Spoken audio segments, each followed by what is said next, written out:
mwebale abewaddeyo okubanga musaba tugenda gabana ekigambo nga Mukama bakitadde ku mutima gwange. Tugende mu kitabo kya Zabuli ey'amakumi 23. Zabuli 23. Sande eno tugenda kubeera ne service nga y'amaanyi nga bulijjo ekisa kya Mukama kibeera kijja buli nkya. Tukkiriza nga ekisa kya Sande eno kigenda kuba ky'amaanyi. Tutandika butandisi okusaba nga tusabire ddembe ly'eggwanga lyaffe liddewo eggwanga live ku mateeka agava emagombe, amateeka ga Setaani agabonyaabonya ensi. Bw'ogenda ng'ogatunatulamu gonna olaba nga Setaani agezaako okulwanagana n'obutonde bwa Katonda. Obutonde bwa Katonda buli bwe buti nti Katonda yatutondera ebirime nga birina okutuwa oxygen. Ife nga naffe ate bwe tumala ofuna oxygen, amawuggwe gaffe ne gatambula, omutima omusaayi ne gutambula, omusaayi gukolerako oxygen. Ate naffe ne tuta carbon dioxide naddayo ku birime. Omukka gwe tufulumya okumanya Katonda wanjawulo ate si gwe gukomawo. Engeri gye yayawula, engeri gye guyisiŋŋanyaamu, ekyo yakyesigaliza. Kifaanagana nga bw'olaba HO2. Engeri gye yagata gaasi ezebbiri n'aggyamu amazzi y'amanyi. Naye bwe tufulumya carbon dioxide ate tureceivinga oxygen. Kati kye mbagamba nti Setaani agezaako okulwana n'olutalo lwa mwoyo. Gwe oli waddembe oduvunulanga bw'oyagala, naye nze manyi nga lwa mwoyo. Tomanyi ki ekitegeeza okuba nti oyambadde ekintu ku maaso go, mu maaso, ng'ennyindo ogisibye, omumwa ng'ogusibye, n'oweza olunaku nga kyotaddeko ne bw'ofuuwa bw'oti omukka teguyitamu. Amakulu gaakyo nti omukka gwossa era gwozaayo. Wangi amakulu gaakyo nti carbon dioxide ateeka okgenda ku birime, ku bisimbe, akomye muno mu masiki n'akomawo munda. Kyova olabanga abasawo baffe bagezi bagambye nti bagaba masiki ezo okuva ku myaka 6 okudda waggulu, kubanga ate amawuggwe g'abaana abali wansi w'emyaka 6 manafu nnyo, tegasobola kubanga gazaayo omukka gwe gumu. So tusaba Katonda atujje ku kikoligo ekyo. Katonda si bw'atyo bwe yatonda. He gave us freedom. He gave us freedom. He gave us peace. And he created everything for a purpose. Plants are so useful to us, and we are so useful to the plants. So nzikiriza nti kye tulina okukola kukaabirira Katonda atugirewo COVID-19, atugirewo ebirwadde ebirala byonna ebisobola okuzaala ate endwadde endala ze tutamanyi. Era nkuweerera amagezi nga nnyongereza kwago agatugabirwa Minisitule y'ebyobulamu nti bw'obanga oli mu nnyumba yo nga muli waka temukyaziza bagenyi, mmwe muliwo, muggyeko masiki ezo, so that at least eddakiika ezo ofuna oxygen gwe baakutonda okureceivinga. Bw'obanga oli mu mmotoka wekka nga temulimu muntu wakubiri, gyako masiki. Buli lw'obeeramu n'omuntu owokubiri oba owokusatu nga bwe baatugamba tutwale 2 oba 3, muteekeeko masiki, kubanga tosobola kumanya ani asobola okuinfectinga munne. Bw'oba oli mu kampuni teekako masiki. bw'oba olina ofiisi ng'ogirimu bw'omu nga tewali ayingidde jako masiki. You need oxygen. Tekibangayo nti waliyo omuntu ali strong ng'asobola okutwala essaawa 24 ng'afulumya carbon dioxide era nga gwazaayo. You understand? Na buli lwolaba ng'olina distance emala nga wooli tewali bantu bakuliraanye, sumulako okwo ku nnyindo ezo osobola okufulumya ky'oteeka okufulumya kigende ku bimera, ate osobola okufuna ekyo Katonda kye yatonda ekirina okuva ku bimera okujja gy'oli. Tobeera mu bantu nga toyambadde masiki okutuuka gavumenti lw'erigamba nti kati ekibambulira kiweddewo. Naye fuba weegulirayo akadde ofune abantu w'osobola ofuna ng'oli wekka oggyeko masiki eyo. Kyegambye era nakyo kya saayansi. Omukka gwe tufulumya si gwe tuyingiza. Engeri gye guyisiŋŋanya eyo Katonda yagitonda. Naye tewali muntu n'omu yali azizayo mukka gwafulumiza. Naye bwe tumala okuba nti tutestinganga ne bw'ofuwa ettaala tezikira, kitegeeza nti omukka gw'olina tegusobola fuluma. Kiba kitegeeza nti ebitundu eby'omunda tebiri mu kufuna ekyo Katonda kye yatonda kye biteekeddwa okufuna. So ekigambo ekyo kitwale nga kikulu. Kitwale nga kikulu. Zabbuli ya 23 Sunday service ejja kuba mu maanyi ne muno gimugambe asobola ogiteega ku YouTube, ku Facebook, wonna bibeera live, ne ku Salt Media app, ku Salt FM zonna, Salt TV, wonna kibeera kyekyo. Zabbuli ya 23 tugisoma, abamu yakwata mu mutwe naye nga yakwatamu mu ngeri ya luyimba. Naye ka tugisome mpola mpola olwaleero. Bayibuli egamba mu Zabbuli ya 23, Zabbuli ya Dawudi, Mukama ye musumba wange, seetaagenga. Angalamiza mu ddundiro ery'omuddo omuto, antwala ku mabbali ag'amazzi amateefu, akomyawo emmeeme yange. Ebintu bino njagala biwulire bigoberegana. Eyo order era ye order gye birimu, divine order. Kanziremu, Mukama ye musumba wange. Ekyo bwe kiggwa ekiddako awo kigamba nti seetaagenga. Ekyo bwe kiggwa ekiddako awo kigamba nti angalamiza mu ddundiro ery'omuddo omuto. Ekyo bwe kiggwa ekiddako awo kigamba nti antwala ku mabbali ag'amazzi amateefu. Ekyo bwe kiggwa ekiddako awo kigamba nti akomyawo emmeeme yange.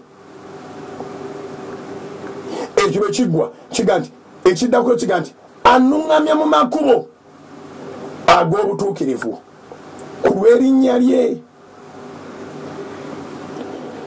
Olunyiriro lw'okuna, era newankubadde nga ntambulira mu kiwonvu ekyekisiikirize eky'olumbe,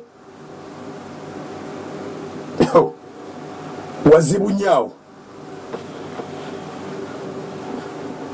Era newankubadde nga ntambulira mu kiwonvu ekyekisiikirize eky'olumbe, siritya akabi konna, kubanga gwe oli nange. Olugaalo n'omugogo bye binsanyusa. Onteekerateekera emmeeza mu maaso g'abalabe bange. Kakulu nnyo kano otingaako. Emyaka egiri awo olufukunya, naye abalabe badda. Naye abalabe tebaligaana Katonda kuteekerateekera emmeeza gye yateekateeka nti kwolituula. Onsiiza amafuta ku mutwe, ekikompe kyange kiyiwa. Obulungi n'ekisa tebiremenga kugenda nange obulungi n'ekisa tebiremenga kugenda nange ennaku zonna ez'obulamu bwange. Nange naatuulanga mu nnyumba ya Mukama okutuusa ku nnaku ennyingi. Katonda alina ekintu kyatwawulira abooluganda. Atwawulira ennyumba eyaffe mwe tubeera n'ennyumba ye. Kale ennyumba ye erina okukola omulimu gwayo, n'ennyumba yaffe erina okukola omulimu gwayo. Era kikulu nnyo okumanya budde ki oba okubeera mu nnyumba ya Mukama, n'okumanya budde ki oba okubeera mu nnyumba yo. Naye lwaki ekyatugwako ennyumba ya Mukama yasigalawo tayo, ne tukuŋŋaanira mu nnyumba eyaffe. Yeah, it's an honor and it is a privilege to have the presence of God in your house. But your house is your house and his house is his house. Era okusaba kwa Dawudi kwa kugamba nti naye anaakuŋŋaaniranga mu nnyumba ya Mukama okutuusa ku nnaku ennyingi. Kati tuddeyo tusome nga tuva ku lusooka. Mukama ye musumba wange seetaagenga. Mukama ye musumba wange seetaagenga. Mukama ye musumba wange seetaagenga. Twakyogeddeko katono, kati obudde bwe tulina nsaba tubukozese tuleko kye tweyongera okumanya. Tujja kumanyanga mpola mpola. Teri kumanya mu Bayibuli kwa lunaku lumu. Ekyo kiwandiike. Teri kumanya mu Bayibuli kwa lunaku lumu. Bayibuli lwogisomamu Katonda aba nekyayogera.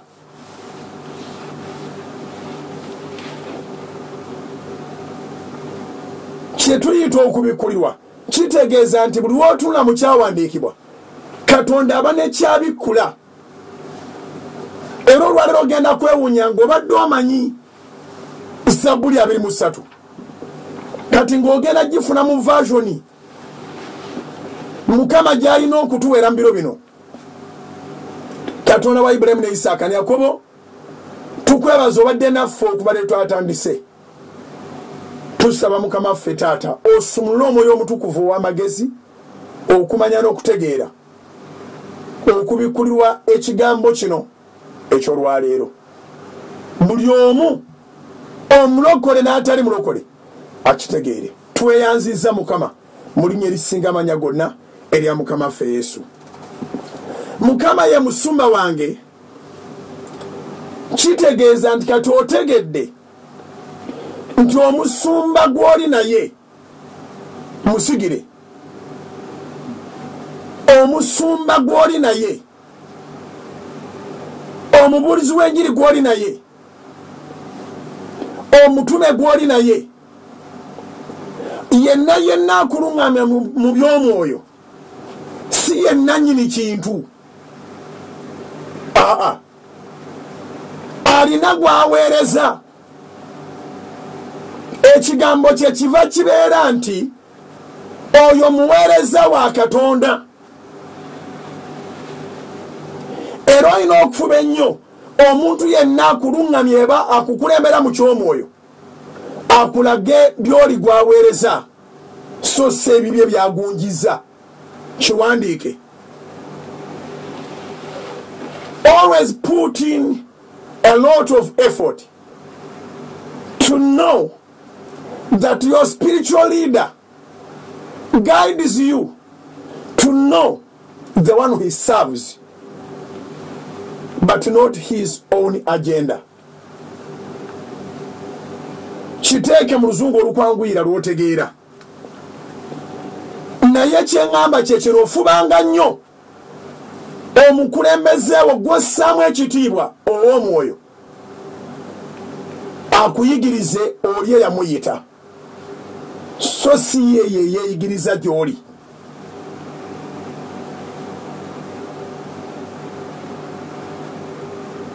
Era ofubanga nnyo okole relationship ne Katonda kubanga omukulembeze asobola okuggyibwako naye Katonda tasobola kuggyibwako.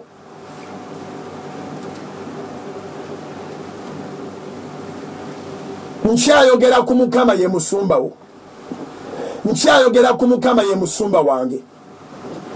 Era twogera kaakati nga ne mu COVID-19 ono hiri abasumba abagenze eri Mukama waffe abamu akawuka kennyini ke kabanyudde abalala babadde n'ebimba ebyabwe ebirala.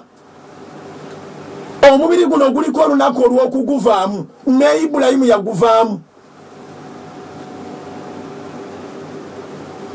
Pawulo akayita akasiisira akaabizibwa. Ensiisira eno gye tulimu eyabizibwa. Omwoyo n'avaamu ettaka lino ne lidda mu ttaka. Okitegedde ofubanga nnyo omanye oyo gwe wakkiriza nze gwe nkiikirira. Simukiikiriranga omufu, mukiikiriranga mukisa gwennyini. Kisa kya Katonda abooluganda okuweereza kiba kisa. Naawe ampuliriza olwaleero enkya bw'aba asazeewo nti owereze bano abajja gy'embambo bamala kutwala bakusomese mu masomero gaabwe bakuwe diguli zaabwe bamala biseera. Bw'aba alonze aba alonze. Mu byafaayo yalondako namuŋŋoona ewereza Eriya. Mu byafaayo yalondako endogoyi eyogere Nabbi Balamu. Byonna yabifuga. Mu byafaayo yalondako ekyennyanja kitwale Yona gy'ateeka okugenda okukola emirimu. Kyamala funa diguli okumanya nti kino okutwala Yona. Temuggaliranga Katonda olwa standardi z'ensi.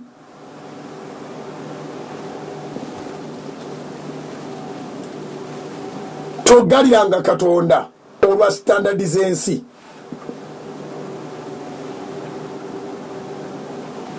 Okitegedde sijja kirwako.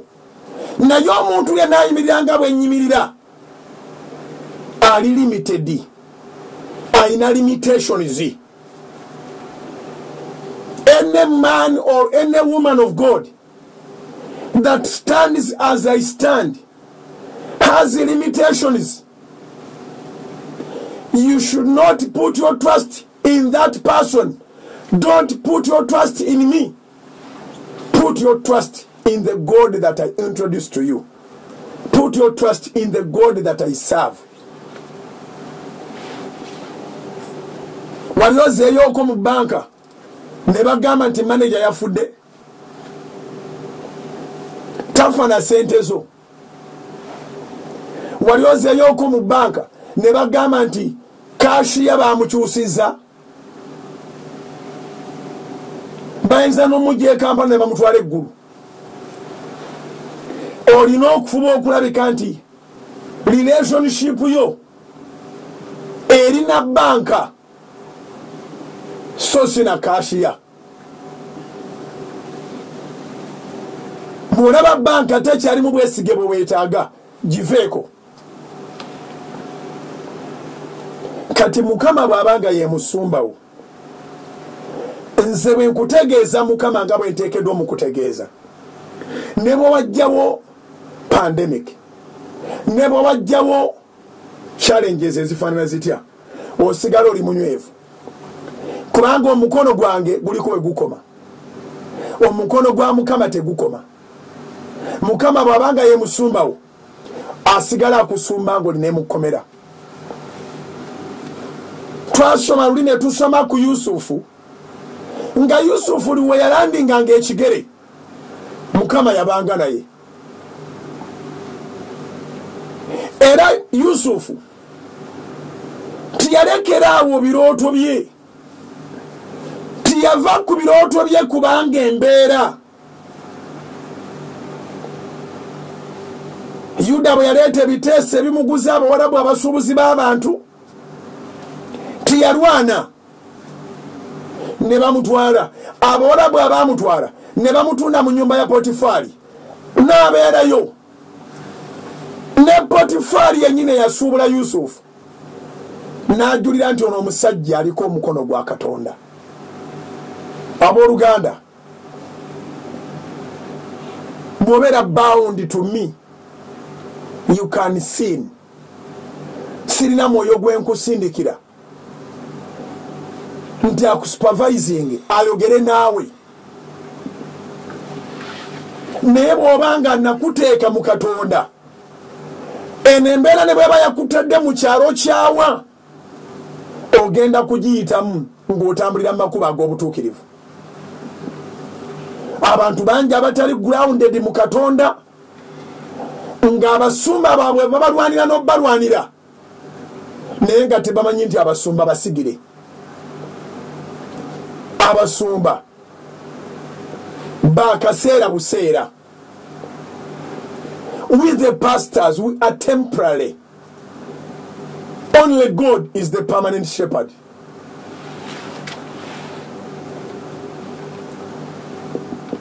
Kyenava nfubanga bwe nsobola manye Katonda kyayagala kyemba mbakoleranga. Era buli mukkiriza wa prayer oba mujjukira bwe twali tunaatera okgenda mu lockdown zino nga tetunaba nabiwulirako nti biri baayo. Esande ezaddiringana kumpi nga 6 nga tusaba okusaba okutali kwa bulijjo. At least abaali ku radio, abaali ku TV, n'abaali bajja ku Kanani, mwenna mwakwata omuliro gw'omwoyo omutukuvu ogw'okusaba. Sande zaalinga 6 nga ziddiringana, essaala nga mpanvu nnyo. Twateekayo foundation ey'amaanyi, eno embeera nga Mukama agirengedde nga ffe tulina kye twalengedde. Twatuukanga ne ku kaseera kati ng'omuli muntu adduka misinde. About 6 services, Sunday services. Lanchawa nga enjiri eri waggulu, nga enjiri essaala nga nnene nnyo, enjiri nga ntonotono. Omuliro gwe mwakwata awo, gwe mwakolera awo, abali ku Salt Media app, abali ku Salt TV, abali ku Salt FM, abalokole n'abatali balokole, osanga omukatoliki, osanga omuprotestant ng'ajulira, osanga omusiraamu ng'ajulira, ng'agamba nze nayigira awo okusaba, era kati nkwata essaala yange, ne bw'amala swala era akwata essaala kuba yakimanya nti eno yo eva ku mutima. Mukama weetaaga omumanya nti ye musumbawo, ye musumba akwagaliza, ye musumba atalina kweyagaliza bula ng'ayagaliza gwe. Bw'omala omumanya relationship yo bw'ebaawo, bondi wakati wo ne Katonda obwebaawo, oba ofunye omusumba agenda nawe mu kkomera, ng'omusumba gwe bayita bugingo tagenda kukulambula mu kkomera.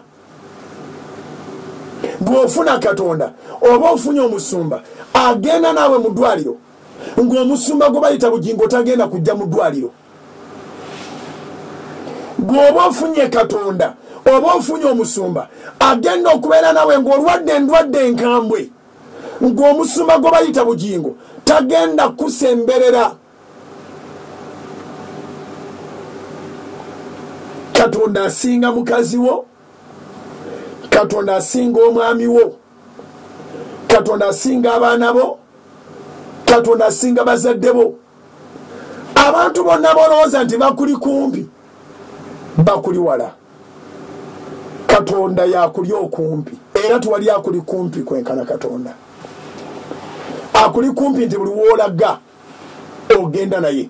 Kati tusome. Mukama ye musumba wange, ekyo kitegeeza nti abasumba ogenda bassaamu ekitiibwa naye otegedde nga bali mu ofisi olw'akaseera. Pasita wo bw'aba yafudde ogenda kubeera bulungi tana kito kye yafudde nakyo kubanga yamulonda tafa. Pasita wo bw'aba yasenguse ogenda kubeera bulungi kubanga talina kikyo kye yasenguse nakyo. Eyamulonda yasigadde naawe. Olinnya ennyonyi n'otambula n'ogenda mu mawanga n'ogenda okukola. Pasita waasigala kuno. Ebizibu by'osanga ku airport, ebizibu by'osanga mu nnyumba gye bakusindisa okukola, ebizibu by'osanga mu mawanga gy'ogenza okukola, gw'osobola okubuulirako awo nga ne b'omagamaga si balulimi lwo era si balangiyo, abeera Katonda. Kikugwanidde abooluganda okumanya omusumba wo gwe bayita Mukama. Nkiddamu, kikugwanidde abooluganda okumanya omusumba wo gwe bayita Mukama. It is worth for you to know the Lord your shepherd. Kikugwanidde nnyo, kikugwanidde nnyo. Omutima guwummula. Dawudi kyava agamba nti Mukama ye musumba wange, Mukama ye musumba wange seetaagenga. Mukama ye musumba wange seetaagenga. Ekyo ngenda kikuleetera mu kifaananyi ekyangu ennyo. Obuteetaaga, the Lord is my shepherd, I shall not want. It is that confidence that you get that even when you have a concept, even when you have a plan, you have a provider who cannot fail.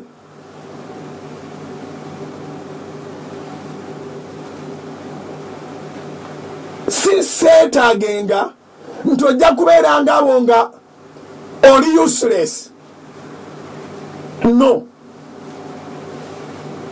Wabula seetaagenga eno eri nti togenda kweraliikiriranga, togenda kubanga ataafune breakthrough, togenda kubanga ataabe na busobozi. Ayagala omutegeere nti ye musumba wo, ayagala obuilding a relationship naye, ayagala otegeere nti tewaliwo kigenda kulema. Gwe naye ye ttiimu ewangula, gwe naye, gwe ne Mukama ye ttiimu ewangula. Kati kankiteeke mera musobola okitegeerera. Mutabani wa pulezidenti alina eddembe lyonna okugamba nti pulezidenti ye kitange seetaagenga. Talina ddembe lyakuba na mutwe gutakola. Nkiddamu, muwala wa pulezidenti alina eddembe ligamba nti pulezidenti ye kitange oba kitange ye pulezidenti seetaagenga. Naye talina ddembe lyakuba na mutwe gutakola. Wabula kino kitegeeza kino kyokka nti wazaalibwa obusobozi bwonna weebuli. Omutawana gwe gwalina guli gumu, kunoonya kyateeka okukozesa obusobozi obuli mu nnyumba. Wangi omutawana gw'omwana wa pulezidenti gwalina guli ogu is to be creative, to find what to do with the resources that are found in the Father's house. Oteekwa okuvaayo n'ekintu ddala kitawo bw'abanga ye pulezidenti ng'osobola okimunnyonnyola n'akiteekamu nga kitegerekeka.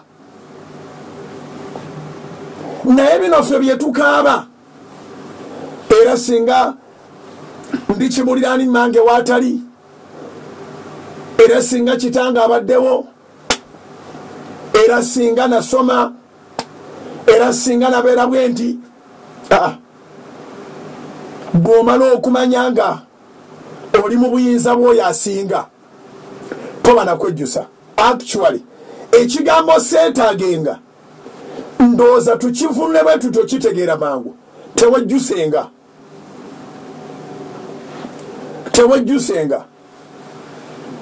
gwe tobeera mu abo basinga mbadde n'obusobozi nandikikoze. Obusobozi we buli Mukama bw'abanga ye musumbawo. Obusobozi we buli omwana wa Kabaka alina okukola. Omwana wa Kabaka alina okukola. Badesigninga obwakabaka bwa Buganda mbumanyiko kitono. Naye kitono kyemmanyi nti Kabaka tateekeddwa kukola, abalangira tebateekeddwa kukola. Si kirungi kubanga Kabaka w'Abakabaka omwana we akola. Yesu agamba nti kitange akola nange nkola.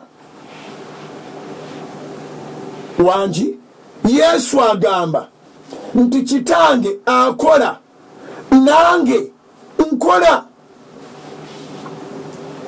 Kati dizaani y'Obwakabaka obumu bugamba nti abakopi be balina okukolerera abalangira.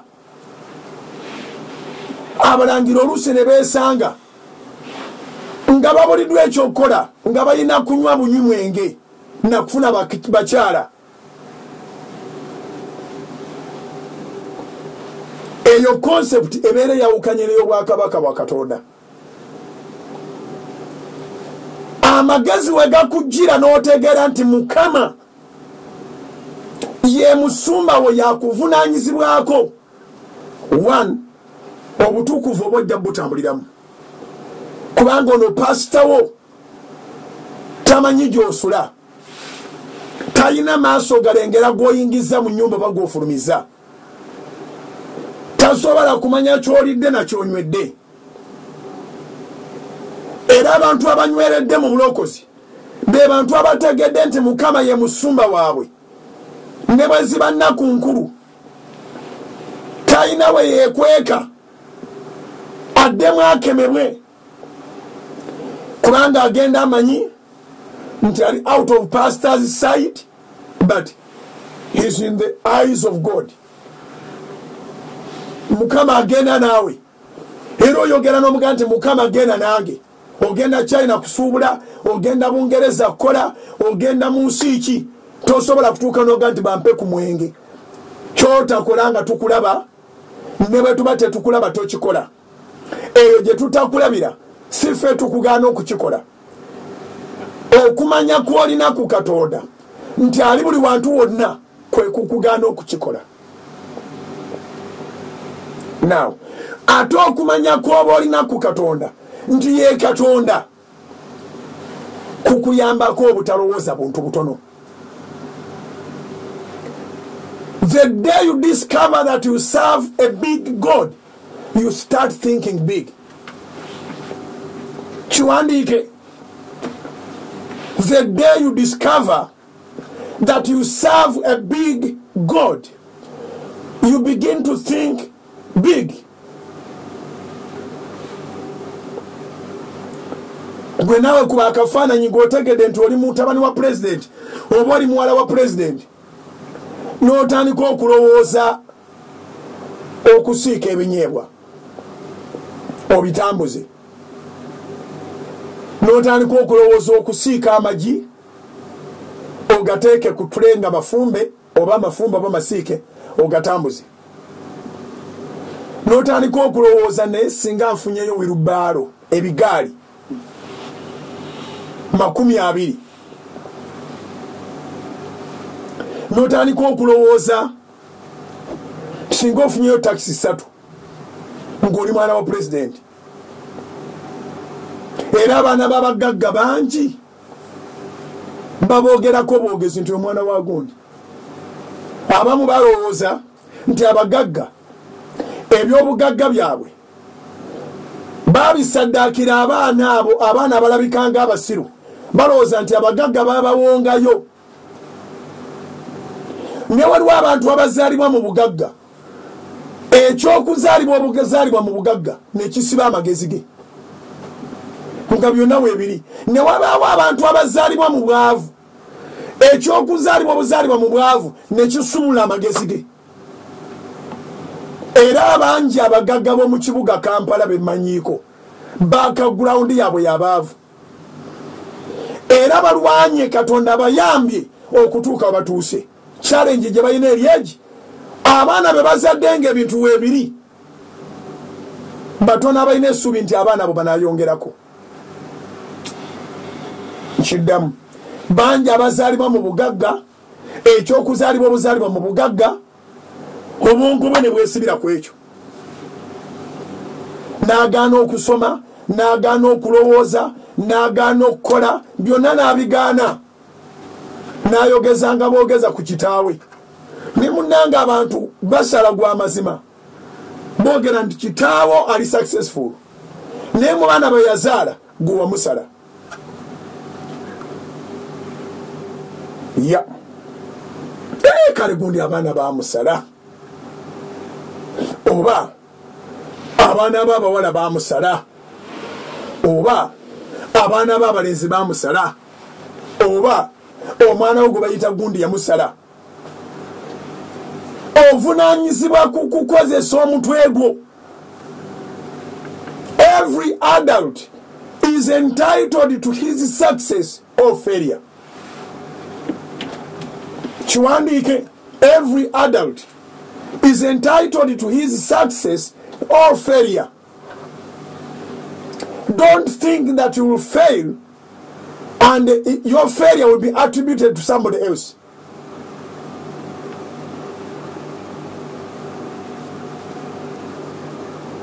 Daudi agamba Mukama ye musumba wange. Ekyo nga bwe maze okitegeera seetaagenga. Kikulu nnyo okufuna omukisa okubanga bw'olowooza business idea w'otoola capital weewali.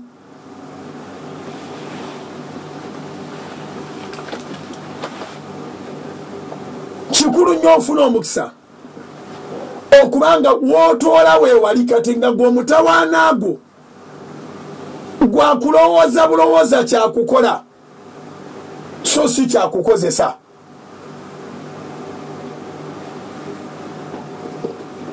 Daudi agamba nti Mukama ye musumba wange seetaagenga.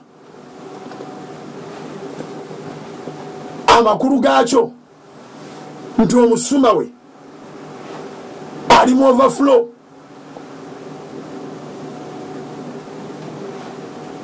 The supply of God is always in excess. The supply of God is always in excess.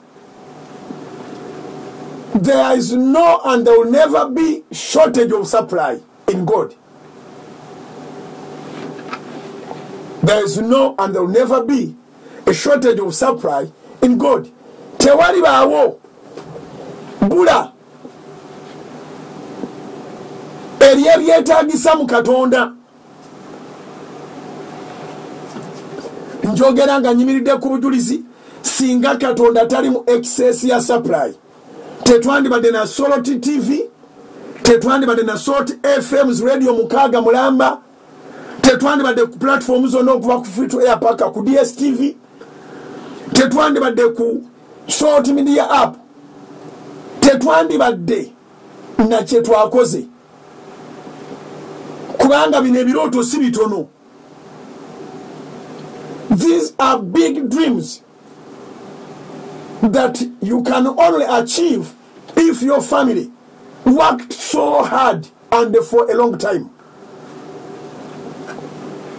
Okubanga ofaanana bwe nfaanana ng'oddukanya radio mukaaga ne TV nga mu buli nnyumba baloozezaako ku ddoboozi ng'amawanga gonna ogamalako kitegeeza ni famire yo yakola dda ng'edda bwe liba.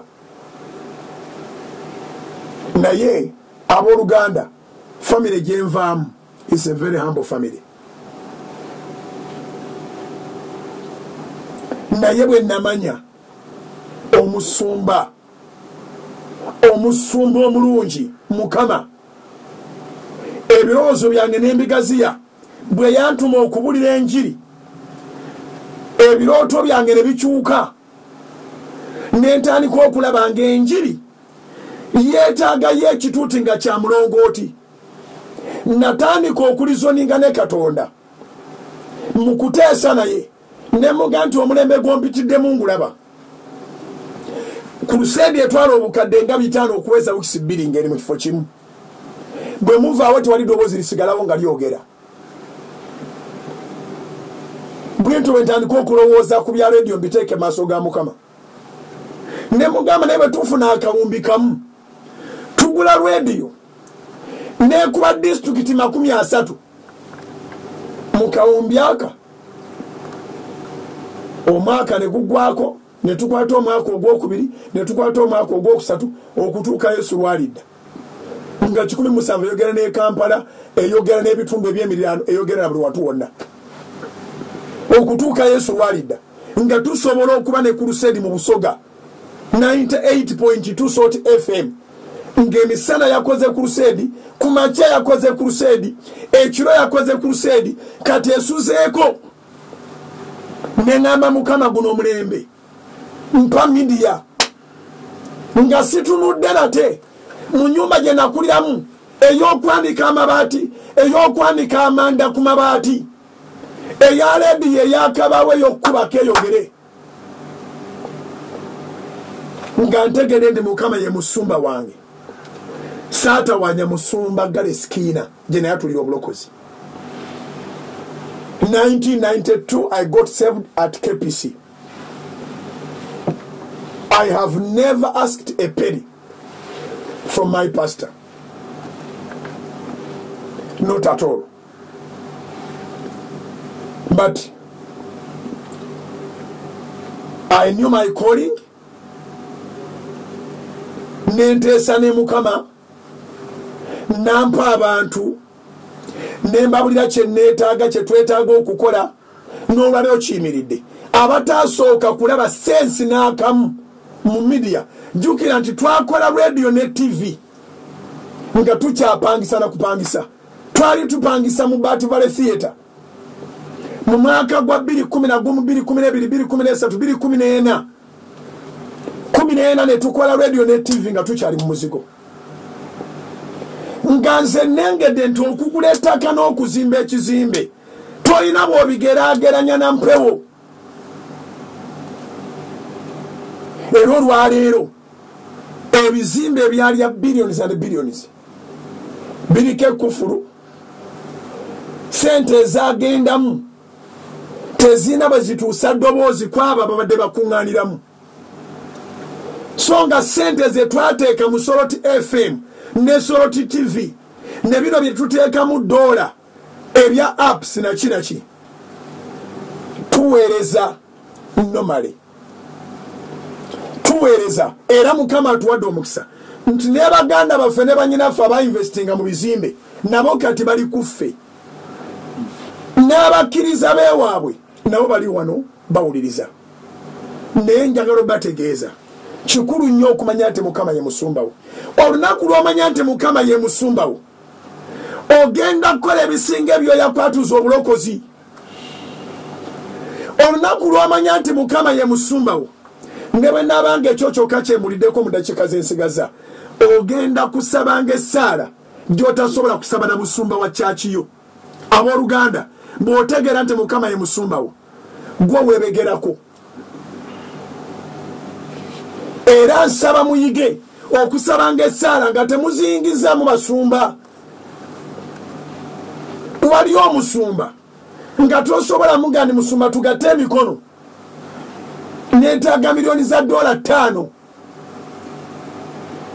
naye gwe amaze okumanya nti mukama ye musumbawo ng'otegere nti weetaaga bwetaazi ku coming up na good idea ne concept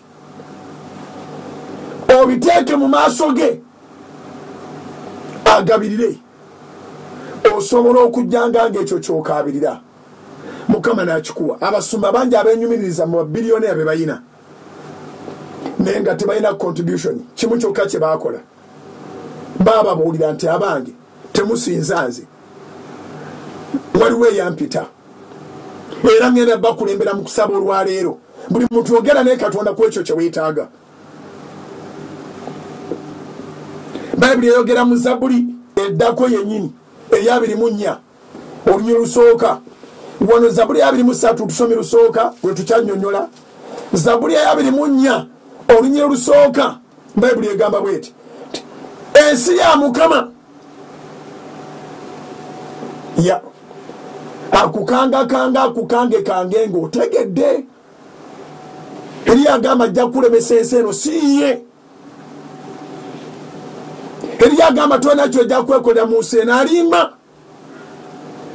eri agamba nti ajja kulemesa abantu bonna alimba olina olunyiri lusooka Zabbuli 24 ensi ya mukama n'okujjula kwayo. The world belongs to God and its fullness, see half, see 3/4, but fullness. Yeah, the world belongs to the Lord and its fullness. A season now. Lumakenge Lulamba ensi zonna ya n'abo abazituulamu ensi ya mukama n'okujjula kwayo ensi zonna n'abo abazituulamu ensi ya mukama n'okujjula kwayo n'abo abatuulamu nabo babe ekyo bw'omala okukimanya tiwaba waddamu kukangakanga ng'ensi eringa eyiye abaweereza mukangiddwa abantu ababakangakanga beefuulanga be bananyini nsi abasuubuzi mukangiddwa abantu ababakangakanga beefuulanga be bananyini nsi abawala mukangiddwa abakangakanga balinganga be bananyini nsi abavubuka mukangiddwa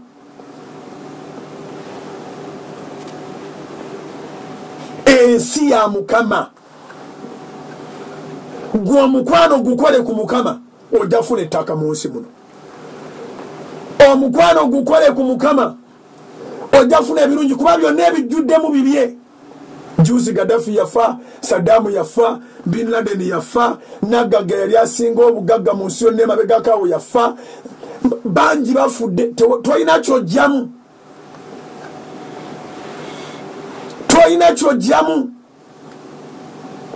tewaliwo kyojjamu, bisigalawo. Kyova olina okwegendereza nga mukama akwesigisiza ebintu kubanga ababikwesigisizza akaseera k'oli omulamu osanyukeko era ojja biwera accountability ng'otuuse mu maaso ge wabikola otya.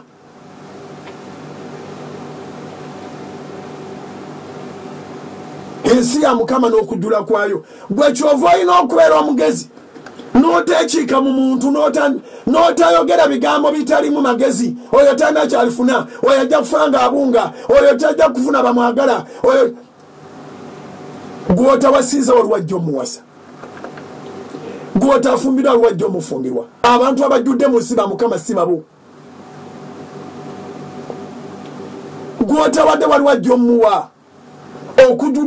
Okujjula okuli mu nsi kwa mukama ensi zonna eno luno lwesizi mujolaba mu city erina makulu. China ya mukama, America ya mukama, Warabu ya mukama, Bulaya ya mukama, Afrika ya mukama. Era twatondebwa nga tetulina limiti. Ne mukama ffe Yesu atugamba mu Marko 16 olunyira 15 nti mugende mu nsi zonna mubulire enjiri eri ebitonde byonna. Mugende mu nsi zonna mubulire enjiri eri ebitonde byonna. So ensi zonna za mukama. Ogezangako bwe bakuma visa ewalala ng'oddayo ewalala. Ne wali we bakumye oli waddembe okuddayo kubanga wa mukama. Gwe kyoyita okukuma nze ekiyita bujulizi.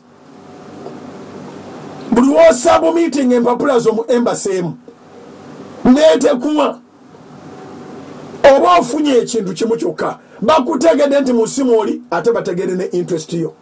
Bwodda oba bakakasiza nti okyagala.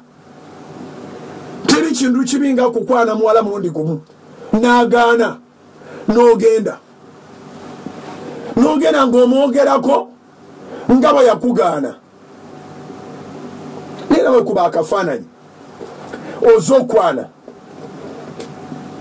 omwana omugambe nti nkwagala naye aga nange nkwagadde. Osooka ne weebuuza wadde gw'obitandise obuuza nti ayagala kunzita. Akkiriza atya amangu bwe gati?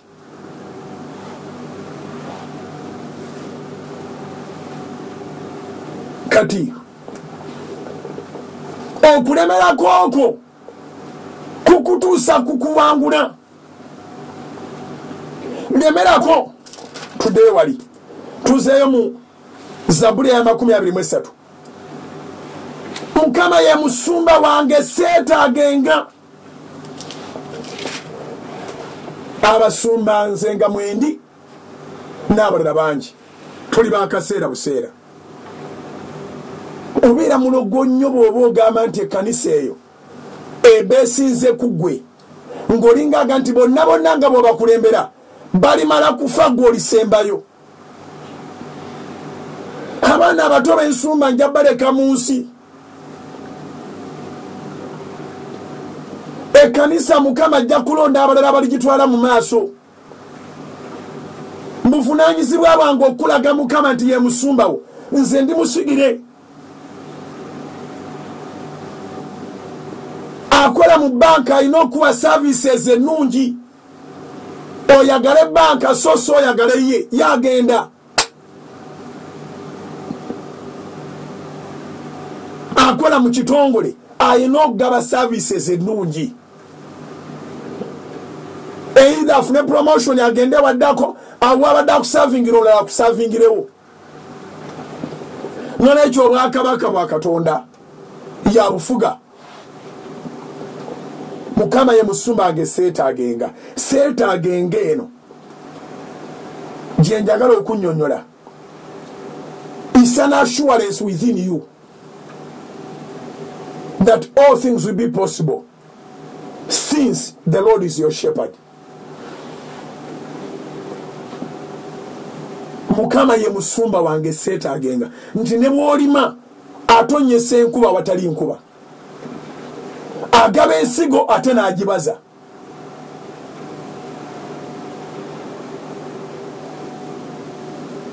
Mukama bw'abanga ye musumbawo, if you are grounded in God, even up to this time, you can't panic. Omanyi kino kijja kuggwa. Kubanga okimanyi, he is in control. Kino okimanyi nga kijja kuggwa, kijja kgenda kyokka, tekijja kgenda naawe. Kanzire ku lunyiri oluddako. Angalamiza mu ddundiro ery'omuddo omuto. Antwala ku mabbali ag'amazzi amateefu. Angalamiza mu ddundiro ery'omuddo omuto. Antwala ku mabbali ag'amazzi amateefu. Amakulu gaakyo nti he gives you a new beginning. Omuddo omuto, ntandikwa mpya. kiri kyobadde olira ayinzeeko nga kirabika nti kivuddewo akutwala ate ku kitto akulwa entandikwa empya ensinga etabanguse gwe nooba ku luuyi olulala lwe bayita amabbali g'amazzi amateefu omuyaga nga mungi amayengo nga mangi abantu nga bakuba miranga era nga bazirana nga gwakuwadde ate ekyokulya era nga akutadde ku mabbali ag'amazzi amateefu ng'engeri gye babirabamu si gy'obirabamu kisoboka Katonda okukuumira ku ludda olw'ennyanja enteefu ng'abalala gye bali nsiikuufu abaana ba Isirayiri bwe baali bali mu nsi y'e Misiri ekitundu kye bayita Gosheni byonna ebyabagwangako mu Misiri Gosheni tebyatuukanga omuddo omuto ogw'ebisibo byabwe gwaliyo abantu bwe baali bakuba ebiranga mu Misiri yonna bwe baali bakuba emiranga nga buli mubereberye yafudde na buli kibereberye kyafudde eno nga balyoke omusowera bwe gwali nga mungi. Among the plagues that happened in Egypt, in Goshen there was no flies. Amazzi bwe gafuuka omusaayi ageno go gaali mateefu gaali malungi gaali mazzi ga bulijjo ebikere bwe byabuna buli wantu ene Goshen tewaliwo bikere osobola okubeera mu nsi ejjudde obuvuyo naye gwe naakuwa calmness mu area yo angalamiza mu ddundiro ery'omuddo omuto antwala ku mabbali ag'amazzi amateefu amakulu gaakyo nti ensi ne bweneesiikuuka gwe taabulwengako wateefu wakuteeka ekyo kikumala abalala bonna ng'emmeeme baweddemu nga omutima gubabuuseemu kino gwe kyekidirira Katonda kasita akuteeka ku sayidi y'okuba nti goli ku ludda lw'amazzi mateefu ng'abantu bakaaba muyaga na nnyanja nsiikuufu olunyiri olwokusatu lugamba nti akomyawo emmeeme yange naawe ng'emmeeme badde epaaluuse nga naawe oli mutwawa tufudde abange walalalo bw'amala okwawulira embeera wakati mu muyaga emmeeme eyo ng'ekomawo mu nteeko akomyawo emmeeme anuŋŋamya amakubo ag'obutuukirivu ku lw'erinnya lye emmeeme bw'ekomawo obutuukirivu bukoleka abantu bonna abakola ebikyamu bamala kufiirwa mmeeme emmeeme emala kubavaamu omwoyo gumala kubavaamu omuntu okubeera ruthless okubeera heartless okuteega omuntu amukuba akatayimba oba amubbe oba amutte oba amukoleko kyonna kyonna kitegeeza nti he has lost hope kati afuuse ensolo ayina kulya munne alyoka abeerewo naye emmeeme eyo bwebanga ekomyewo ekomawo n'essuubi ekomawo n'ekisa ekomawo n'okusaasira otambulira mu butuukirivu enjala ne bweba ekuluma oba n'okwefuga kubanga emmeeme eyo eba ekomyewo mu kifo kyayo akutambuliza mu kkubo ery'obutuukirivu ku lw'erinnya lye akutambuliza mu kkubo ery'obutuukirivu ku lw'erinnya lye era newankubadde nga ntambulira mu kiwonvu ekisiikiriza eky'olumbe siriti akabi konna kubanga gw'oli nange olugaalo n'omugogo bye binsanyusa era newankubadde nga ntambulira mu kiwonvu ekyekisikiriza eky'olumbe nakyogeddeko jjo katono kati kankyogereko era katono kubanga obudde bunzigwako n'obusumu mulala agenda kujja now nabagambye nti ekisiikirize ky'ekintu obanga otambulira wansi waakyo kitegeeza nti kyo kyennyini tekiri wala wabula ekisiikirize tekiina ngalo olaba ng'ekiriko emikono era kiba kyewuba singa omuntu abadde atambula yeewuba bw'ati era ekisiikirize okiraba nga obukono bwewuba buyitamu mu kisiikirize kye naye tebukwata ekikuyigga ekikutta abalala gw'olaba kisiikirize kyakyo otambulira wansi w'ekisiikirize kyakyo naye kubanga mukama ye musumbawo ate nga yafuga byonna akiziba amaaso ekisiikirize n'okirabako naye the actual thing nekitakwata abooluganda tulabye nga tutambulira wansi w'ekisiikirize tulabye nga tutambulira mu kiwonvu ekyekisiikirize ekyolumbe ng'ekintu ekiri abantu bonna kiri mu kuli abagagga kiri mu kuli ab'engeri ki kiri mu kuli ab'amawanga agakula amagezi gabeesibye naye nga ffe bakugamba nti ffe abatalina byonna tuli ku zero report eya death and we really moving in the valley of the shadow of death, but it is just a shadow. The actual killer cannot touch us, though we are walking in the valley, in the shadow, in the valley of the shadow of death. Naye bw'omanya nti mukama ali naawe era omanya nti kiriwo ekitankwatidde wadde ekisiikirize nkiraba kaŋŋume ono ye musumba agenda naawe buli wantu twagabana luli ne tugabana ku Yusufu nti buli stage we yatuuka mukama yali wamu naye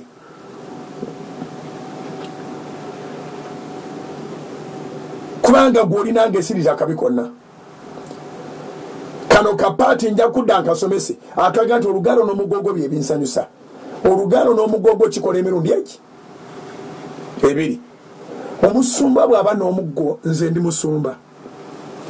musumba olwa calling eno naye nali musumba mu ttale ow'ensolo omuggo ogwo gubeerayo nga si lwakuba nte zino era abasumba abasinga obungi bakola omukwano n'ente nga tazikuba gubeera gwa kuba ekirumba ekisibo Dawudi kyava yogera nti eddubu bwe lyajja nalitta empologoma bwe yajja nagiyuza nga ntaasa endiga za kitange so twabeeranga n'emiggo mu ttale sijja kuba nte ente okugikuba ebeera lambala okukuba si fashoni naye ate omuggo ogwo gwe gumu ogukuuma ekisibo era gwe muggo gwe gumu gwe guluŋŋamya ekisibo katuno ekyo eno topiki neneko ega nti olugalo n'omugogo bye binsanyusa 1 bw'oba onkangavulanga omusumba wange nkisanyukira okusinga okumpa omulabe yabankangavula 2 era stiru nsanyuka olw'olugalo n'omugogo ng'okuba kino ekintu kyenawonye kyenabadde ndaba nga ntambulira wansi wa kisiikirize kyakyo katonda akikuba. He uses his rod to guide us, and he uses it to strike the enemy. Kansubire nti omuntu abitegeera. Onteekerateekera emmeeza mu maaso g'abalabe bange, onsiiza amafuta ku mutwe, ekikompe kyange kiyiwa.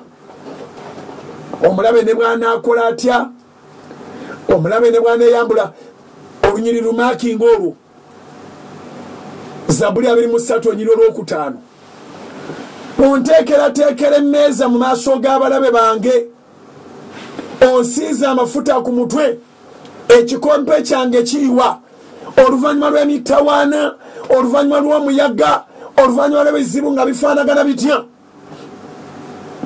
oluvannyuma lw'oluga n'omuggo gwa Mukama nga bituluŋŋamiza ate nga bikubye omulabe ne tusanyuka nga musaanyizaawo tugenda kutuula ku mmeeza abalaba abamu nga bafudde abalala nga weebali Katonda alina baalekawo basobole okujulira nga naawe bwakulekawo owe obujulizi bwatyo Katonda bwalekawo abalabe bajulire balabule nga abalala abakwesimbamu oyo aliko akuba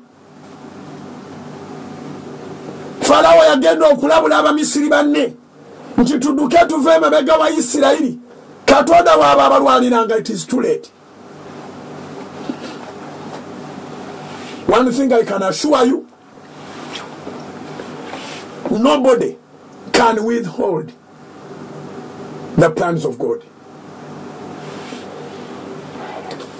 Tewali asobola kuziyiza kuteesa kwa Mukama. Ebiganya obulamu byonna bijja kugwa butaka. Katonda ajja kutuuza ku mmeeza mu maaso g'abalabe bo. Waliwo amafuta kati agakuyisa wado. Here, it takes an anointing to go through this situation. Naye amafuta ago buli lunaku gagenda kweyongera newankubadde ng'olwaleero bw'oba oyita mu njala nga bakubanja lwenti nga tomanyi oba omulimu gukyaliyo and so forth and so on, owulira nga ataliiko n'amafuta. But I can assure you, the power that has moved you from one point to this point, it has been an anointing of God. Gabadde mafuta ga Katonda okuyimirira mu mbeera okutuusa olunaku lwa leero. Gabadde mafuta ga Katonda. And very soon you are going to realize what I'm saying. Agenda kuteekera emmeeza mu maaso g'abalabe bo. Naawe olabe nga ddala oliko amafuta. Mu kaseera kano waliwo abuuza nti amafuta galiwo amafuta gawagamba nti ofukiddwako amafuta. Olinga ow'ekisiraani, olinga ow'ebizibu, naye amafuta gagenda ku manifestinga ng'otudde ku mmeeza y'ebirungi nga n'abakuliraana bagenda n'amafuta okuva ku bulamu bwo. Kyagambye nti ekikompe kyange kiriwa, onteekerateekera emmeeza mu maaso g'abalabe bange, onsinza amafuta ku mutwe, ekikompe kyange kiyiwa. Even those that will rub shoulders with you, they will go and live a way of life. Yeah, olwaleero toyina mmere neje bujja abagenda okuliraana obuliraanyi nabo bagenda kuvuga emmotoka. Abagenda okuliraana nabo bagenda kugula amataka, bagenda kuzimba. Nze neemanyi nali mwana wa munaku, kizibu nnyo okubeera nange emyaka 3 nga tovuga mmotoka, nga toguze ettaka, nga tozimbye ennyumba, nga toli mu bulamu obweyagaza. Abakozi ba Soroti bonna by a big percentage bakituuseeko. Abankanikira emmotoka bakituuseeko. Abasabira mu house of prayer bakituuseeko. Siina gwe nkutte sente ne muwa. Ne Mukama yanfukako amafuta. You get close to me, you get a breakthrough. You get close to me, you get favor. Wabaawo abakukyawa nga nange bonna batanjagala. Era nange ekisobola okuntiisa ne manya nti naatera okufa nga bonna banjagala. I'm not a man pleaser. Even my master, my shepherd, has not yet pleased everyone. So I'm not here to please all of them. Naye batono nnyo abanneetoolodde bwe babanga gye bali. Emyaka 3 ejojo Mukama yagimpanga kirabo. You live with me for 3 years, your life must change completely. naye ng'emabega eyo ng'obunaku bumpunyako ndi mwana w'abanaku nga n'abanneetaaga sibalaba. Olwaleero nyina appointment zentadde on hold. Bino bimala okugwa nsisinkana abantu nga beetaaga okunsisinkana babuvunaanyizibwa nnyo mu ggwanga lino. Naye n'abazze mu bulamu bwange betusisinkanye ng'obulamu bwali bwagaana. Katonda abakoledde. Njagala kufundikira service. Bayibuli etugambye Zaburi 23:5 nti onteekerateekera emmeeza mu maaso g'abalabe bange. Onsiiza amafuta ku mutwe. Ekikompe kyange kiyiwa. Nsaba amafuta ago geegatte n'obulamu bwo otuuka akaseera ng'ekikompe kyo kiyiwa nga basisita bo bagagawalira ku ggwe n'abaali bakukyawa ggwe baagale nga babrothers bo bagagawalira ku ggwe abaali balina fiizi nga ggwe tolina ogenda kubawa emirimu. Ntuuse ku lunya olusembayo obulungi n'ekisa tebiremenga kugenda nange ennaku zonna ez'obulamu bwange nange naatulanga mu nnyumba ya Mukama okutuusa ku nnaku ennyingi. Abo bonna abaliko amafuta ennyumba ya Mukama basingira embiri Mukama z'aba abazimbidde. Kyova olaba mu ssaala ya leero nsabye nnyo Katonda aggulewo ennyumba ye. Tewaliwo kintu kiri essential ng'ennyumba ya Mukama kubanga ye soosi y'obulamu, yagaba obulamu. Kati Dawudi ng'alina emmeeza zonna eziriko ebirungi, amafuta nga gakulukutira ku bulamu bwe, abalabe nga bafiirwa. Abooluganda tuddemu twetegereza olunyiri olwo olwokutaano. Okola kya bwereere okuwalana akusinga kubanga bw'omuwalana gwafiirwa. Onteekereteekera emmeeza mu maaso g'abalabe bange. Akatundu ako akagamba nti mu maaso g'abalabe bange. Bwe tukamala onsiiza amafuta ku mutwe ekikompe kyange kiyiwa. Kati y'omulabe akanya kiiso kibi so nga abalala abatakuguddeeko ntalo. The overflow of the anointing kickstart them. Abataguddeewo mpalana. The overflow of the running cup kickstart them. Obulabe bufiiriza. Okwesibanga ku bantu n'obanga guwamanya edda. N'obeeranga buli kaseera nga olowooza engeri gy'anaasaanawo ng'ate sigwa atawanya omutwe gwo omuntu oyo alyoka atondebwe. Weefiiriza wekka. Era ekikola enjawulo bakiyita obulungi n'ekisa. Dawudi akyogera. Obulungi n'ekisa. Surely goodness and mercy shall follow me. For how long? All the days of my life. And I shall dwell in the house of the Lord. Nange natulanga mu nyumba ya Mukama okumala ennaku ennyingi. Nsaba amafuta geegattera bwe gakuyise mu mbeera eno. Nsaba ekiseera kituuke ng'otudde ku mmeeza Sitaani ze yali alwanyisa mu maaso g'abalabe bo. Nsaba amafuta nga n'abalala abakwerinaanya batappinga ne bagenda ne babotola. Katonda akugulirewo enzigi mu linnya lya Yesu. Obulungi n'ekisa butambulenga n'obulamu bwo. I call that a service. Atalokoka agaddamu ebigambo bino gamba nti ayi Yesu olunaku lwa leero nzikiriza n'omutima gwange okuweebwa obutuukirivu era njatula n'akamwa kange nti ndokose. Ebibi byonna n'endagaano zonna bye bankozesa bye bankolera ne bye mbadde nkoze binzigibweko olwaleero. Nsembezebwe nfuuke mwana mu nnyumba ya Mukama. Mukama obeere musumba wange nga Zaburi 23 bw'egambye.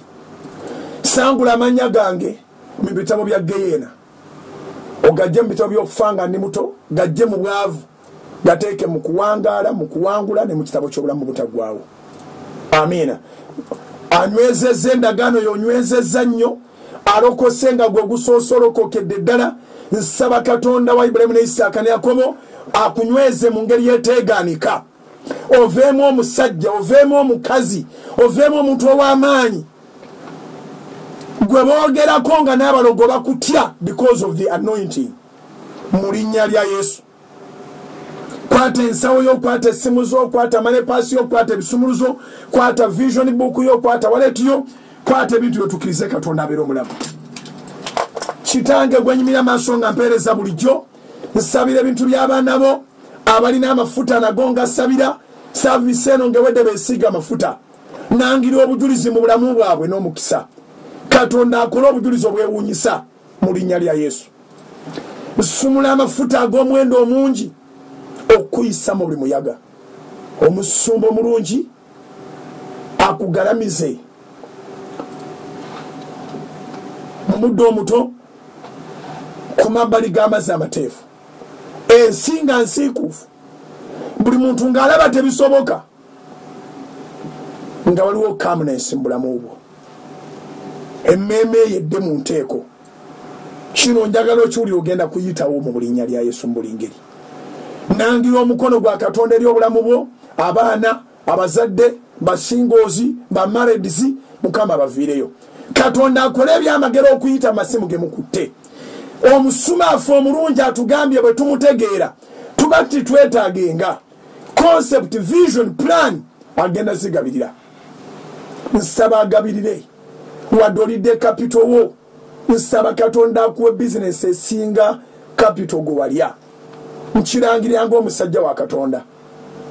Kitange gwenyumira maaso nga mpeereza bulijjo waŋŋamba nti bugingo tolekanga yosaala nga tosabidde bantu favor.